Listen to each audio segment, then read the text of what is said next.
Okay, hi there. Alright, so I haven't done a book video in a while, so I felt like doing one. Not because I haven't been reading it, I've just been having fun with all my other videos. So go watch those. If you're here for my books, you might like my other stuff. We love a shameless plug. Okay, so today I wanted to do something a little different. No, it's not different at all. So today I wanted to review a book that I read for my world literature class. It's called World Literature Revisited. We've done Homer, I'm going to talk about in a second, which I guess will be in the title, but whatever. What else did we read? Oh, we read part of the Bible, we read some Genesis, which I kind of want to do a movie on, or a video on, but I'm a little bit scared, because I don't want, like, Christian YouTube to yell at me. I am Christian, but I don't hold, like, conservative Christian views, so I don't really want to get attacked on the internet. But maybe I'll do something like that. I just feel like it's so interesting, and I love discussing the Bible, because I think it's fascinating. And just any old, like, religious text, I think is really, really interesting. And then right now we're reading the Kabra Nagast, which is a collection of Ethiopian biblical stories. So it's like a lot of stories from Genesis, I think First Kings, and some other books of the Bible, but they're from like an Ethiopian perspective, so like they're slightly different than what you'd read in the Bible. Like the language is a bit different, and like, I mean, they're still translated in English, so you still have that element of translation, actually multiple elements of translation, but you can see kind of where the cultural values are different. You can see like the New Testament projections onto the Old Testament. So yeah, that's super interesting too. So let me know if you want those videos, because I'm kind of scared to do them. Yeah, we'll see.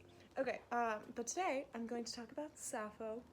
I'd never read Sappho before this, and I've been gay for a while, so like, I feel like that was a mistake, but I've been wanting to read for a while. I'd read like a couple poems here and there, but not like a whole collection.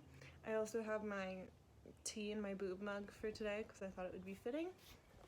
And this is my new sweatshirt, which I love also. Just want to show that off. Yeah, so this is Fragments of Sappho. It's a translation by Anne Carson. It's If Not Winter, which, I mean, for me was the most highly recommended Sappho collection. And I enjoyed this a lot. They're really short poems, as you can see. It has the Greek here and then the English translation. Those are just my notes.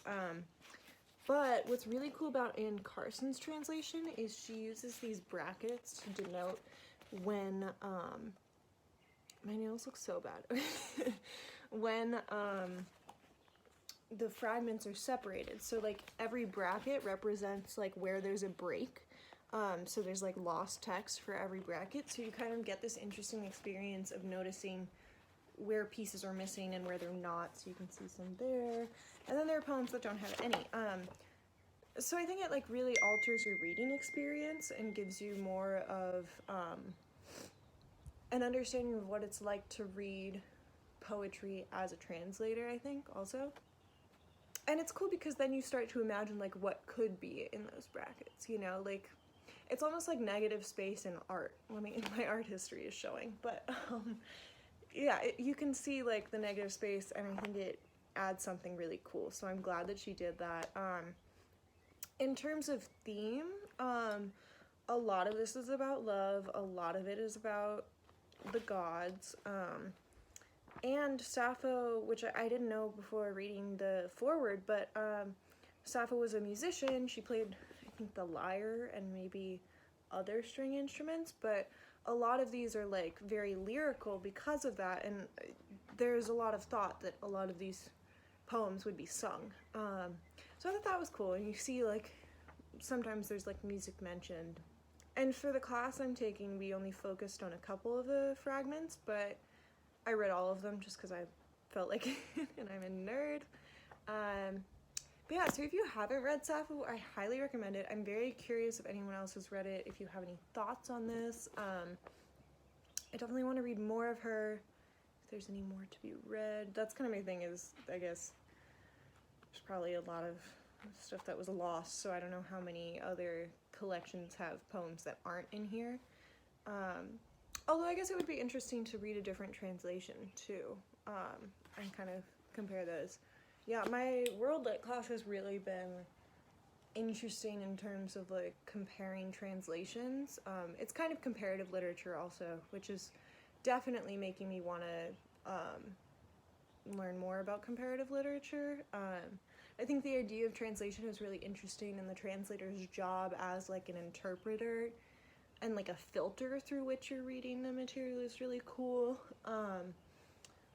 We've talked about how like some translators think that the best translations are ones where you don't know it's being translated, but I disagree personally. I mean, I think that's also cool too. I think like a lot of the Murakami books I've read, it's almost impossible to tell it's been translated unless, I mean, there's cultural elements which you won't understand. So that is obvious, but you can definitely forget as you're reading the novel that it's a translation you're reading. But with something like this where you have these brackets and the Greek, you're constantly aware that you're reading a translation. You're reading something that was excavated, which feels really cool to me. I don't know why. But yeah, and I also think it's really fun to like know when things are translated, because then you can compare it to other translations. Count the amount of times I've said translations, but yeah, so I've really enjoyed this. Definitely recommend it. It's super easy to read too because the poems are so short. So I mean, obviously you could like go really in depth and analyze every poem very deeply, but you can, if you want to just read it, you can read it very quickly. So please read this and talk to me about it. I really want to hear other people's thoughts on it. Everyone in my class loved it too, so I highly recommend Sappho. But yeah, this video is dedicated to all my lesbians out there. Thanks for watching. Okay, bye. That was a weird wave. Okay, bye.